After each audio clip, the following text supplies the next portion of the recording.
Question के through ही देख लेते हैं।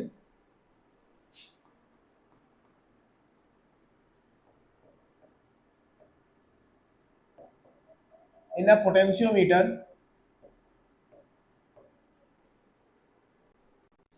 circuit. In a potentiometer circuit,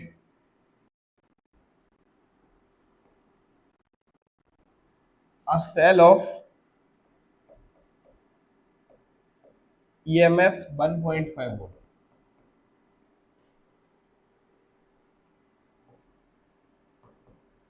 gives balance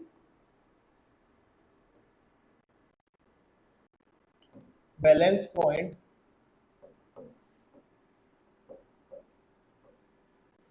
at 36 centimeter length of the wire.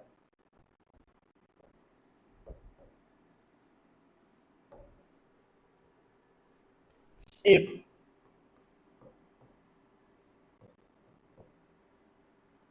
another cell of EMF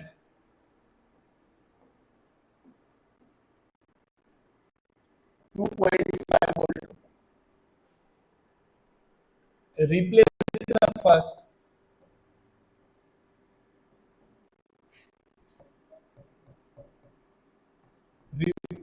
the first, cell, then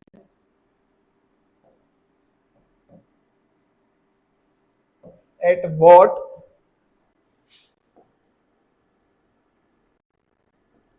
length of the wire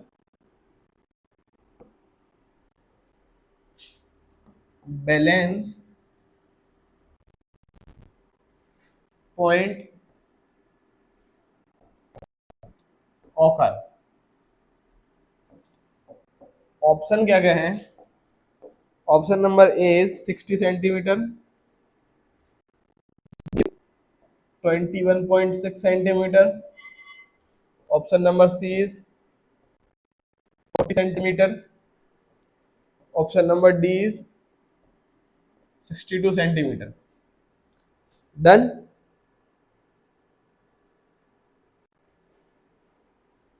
तो इसमें क्या होता है, जब भी आपको पोटेंशियोमीटर कहीं दिख जाए, जब भी आपको ये टर्म कहीं दिख जाए, पोटेंशियोमीटर सर्किट, पोटेंशियोमीटर सर्किट, तो वहां एक चीज होती है, अगर बैलेंस चीज है, अगर बैलेंस बन रहा है, लाइक अगर बैलेंस पॉइंट बन रहा है, तो उसमें होता क्या है कि EMF that is E1 proportional to length होता है. आप प्रोपोर्शनलिटी बोल सकते हो कि E प्रोपोर्शनल टू लेंथ होता है.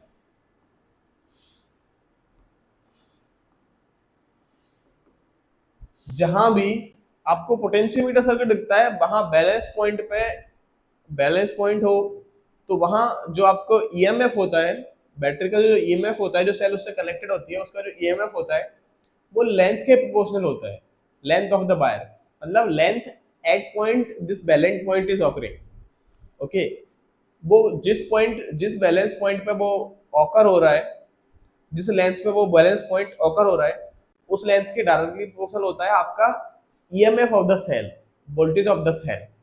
ओके, तो ये फॉर्मूला है. अब इसने बोला है कि पहले क्या था, पहले एक सेल था, तो उसके केस में क्या था, 36 सेंटीमीटर में बैलेंस पॉइंट ऑकर हो रहा था, जिस सेल का ईएमएफ 1.5 था. अब उसने कहा हमने सेल को रिप्लेस कर दिया दूसरी सेल से जिसका पोटेंशियल ये है, तो किस पॉइंट पे बैलेंस पॉइंट ऑकर होगा. तो हमें पता है कि जो ईएमएफ होता है वो लेंथ की डायरेक्टली प्रोपोर्शनल होता है.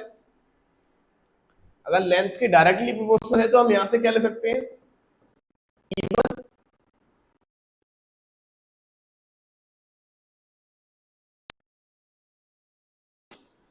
ये L1 अपॉन L2 होगा, ये L1 अपॉन L2 होगा. डन.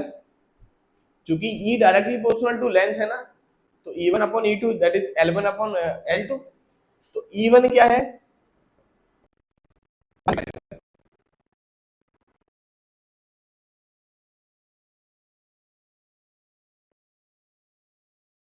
हमने नया सेल लगा दिया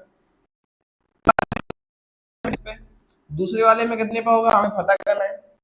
तो बस ये इक्वेशन है। अब L2 यहाँ से कितना आ जाएगा, L2 आ जाएगा आपका 36 सेंटीमीटर इंटू 2.5 अपन 1.5, पॉइंट से पॉइंट कैंसिल,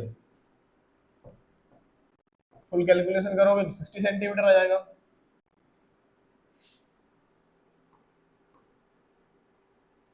60 सेंटीमीटर। तो देखा ये भी फॉर्मूला बेस्ड था, तो इसमें याद करने वाली क्या चीज थी कि जो ईएमएफ होता है वो लेंथ के डायरेक्टली प्रोपोर्शनल होता है। पोटेंशियोमीटर सर्किट में होता क्या है, जो आपका ईएमएफ होता है वो लेंथ के डायरेक्टली प्रोपोर्शनल होता है, और जिस पॉइंट पे बैलेंस पॉइंट आएगा उस लेंथ के, होता क्या है इसमें, इसमें होता ये है, ये एक वायर रहता है, ठीक है, और ये कुछ सर्किट होता है, ठीक है, इधर एक कुछ सर्किट होता है, फिर इधर एक कुछ सर्किट होता है, और एक वो जुड़ा होता है, एक बैटरी जुड़ा होता है, ठीक है, और ये वायर है, ये वायर, इसकी लेंथ जनरली 100 मीटर होती है, 100 मीटर और सेंटीमीटर कुछ भी लेंथ हो, लेट से लेंथ एल है, ठीक है, ये फुल लेंथ होती है, और इधर से एक गैल्वेनोमीटर आता है, तो ये सेंस करता है कि बैलेंस पॉइंट किस पॉइंट पे बन रहा है। अगर इसने देख लिया कि यहां बनने पे करंट इसमें से डिफ्लेक्शन नहीं दे रहा है, दैट इज करंट प्रोड्यूस नहीं हो रहा है, that means it is the balance point. Okay, so ये distance suppose L1, EMF is proportional to L1, okay, this is the मतलब distance of balance point from the reference point. Okay, so ये balance point के बीच का distance है, ये full distance है। Done. और इस क्वेश्चन में क्या बोला था, पहले E था, फिर L था, फिर रिप्लेस कर दिया कुछ E डैश से, और फिर वैल्यू हो गया कुछ L2 डैश। तो उस केस में क्या था, जस्ट हमें प्रोपोर्शनलिटी लगाना था, अगर उसका रेशियो ले लेते हैं तो हो जाता है। डन, सिंपल फॉर्मूला बेस्ड था। चलो एक और लास्ट क्वेश्चन देख लेते हैं।